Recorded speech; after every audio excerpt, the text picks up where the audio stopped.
देश में इंडिया बनाम भारत के बीच छिड़ी बहस में बीजेपी को इस वक्त एक करारा झटका लगा है और वो झटका है नेताजी सुभाष चंद्र बोस के पोते चंद्र कुमार बोस ने भारतीय जनता पार्टी से इस्तीफा दे दिया है।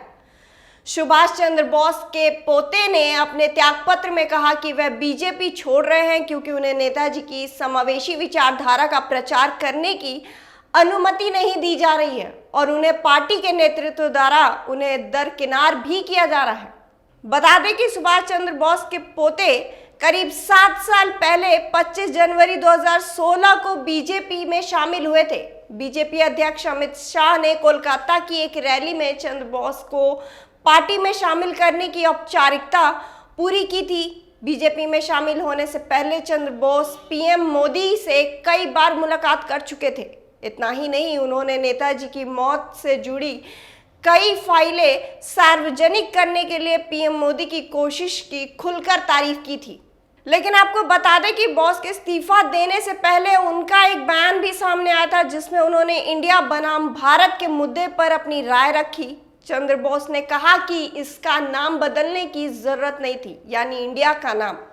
सरकार को दूसरे अहम मुद्दे पर भी ध्यान देना चाहिए। नेताजी के पोते और बीजेपी नेता चंद्र बोस ने इंडिया नाम बदलने पर भी सवाल उठाया और उन्होंने कहा कि संविधान में अभी भारत के राष्ट्रपति जैसा कोई संवैधानिक पद अस्तित्व में नहीं है। ऐसे में राष्ट्रपति मुर्मू भारत के राष्ट्रपति के रूप में G20 के लिए निमंत्रण कैसे जारी कर सकती हैं? असल में ये कोई मुद्दा नहीं है क्योंकि हम पहले से ही कहते आए हैं कि इंडिया यानी भारत है। इसके साथ ही उन्होंने ये भी कहा कि ऐसी बहुत सी चीज़ें हैं जिन पर भारत सरकार को ध्यान केंद्रित करना चाहिए या केंद्रित कर सकती है, जैसे देश में सभी को 4 वक्त का भोजन और शिक्षा मिलनी चाहिए।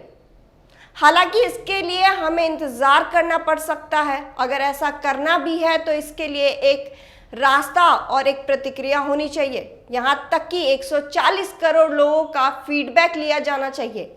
बता दें कि न्यूज़ एजेंसी ANI से बात करते हुए चंद्र बोस ने कहा कि मेरा उद्देश्य बीजेपी में शामिल होने का शरद बोस और नेताजी सुभाष चंद्र बोस की धर्मनिरपेक्ष विचारधारा को देश के सामने रखना था। मैंने स्पष्ट तौर पर कहा था कि आज़ाद हिंद मोर्चा का गठन किया जाए, मुझे इस मोर्चा का नेतृत्व दिया जाए, लेकिन इसका गठन कभी नहीं किया गया। अभी लेंगे एक छोटा सा ब्रेक और ब्रेक के बाद वापस लौटेंगे दूसरी खबर पर। भगत चंद्रा हॉस्पिटल विश्व की सभी आधुनिक और बुनियादी सुविधाओं से परिपूर्ण एक world class multi specialty hospital Mahavir Enclave Palam डावडी रोड पर स्थित साउथ वेस्ट दिल्ली का एकमात्र मल्टी स्पेशलिटी हॉस्पिटल, जहां 24 घंटे आपकी सेवा में उपलब्ध हैं वेल क्वालिफाइड डॉक्टर्स और हेल्पिंग स्टाफ। डॉक्टर CM भगत द्वारा स्थापित भगत चंद्रा हॉस्पिटल आपकी सेहत का ख्याल रखना ही इसकी प्राथमिकता है, वो भी अफोर्डेबल रेट्स में। ब्रेक के बाद आपका स्वागत है। तो आइए बढ़ते हैं दूसरी खबर की तरफ। सनातन पर विवादास्पद बयानों का सिलसिला अभी थमा भी नहीं था कि दूसरा एक बयान भी सामने आया है। बता दें कि सनातन धर्म को लेकर तमिलनाडु के CM स्टालिन के बेटे उदयनिधि के बयान पर अभी विवाद थमा भी नहीं था। किसी बीच उन्हीं के पार्टी DMK के एक अन्य नेता ए राजा ने सनातन के खिलाफ बिगड़े बोल दिए। ए राजा ने उदयनिधि के बयान का बचाव करते हुए कहा कि उन्होंने सनातन के खिलाफ फिर भी नरमी दिखाई है। पूर्व केंद्रीय मंत्री ने कहा कि सनातन की तुलना तो HIV, एड्स और कुष्ठ जैसी बीमारियों से होना चाहिए।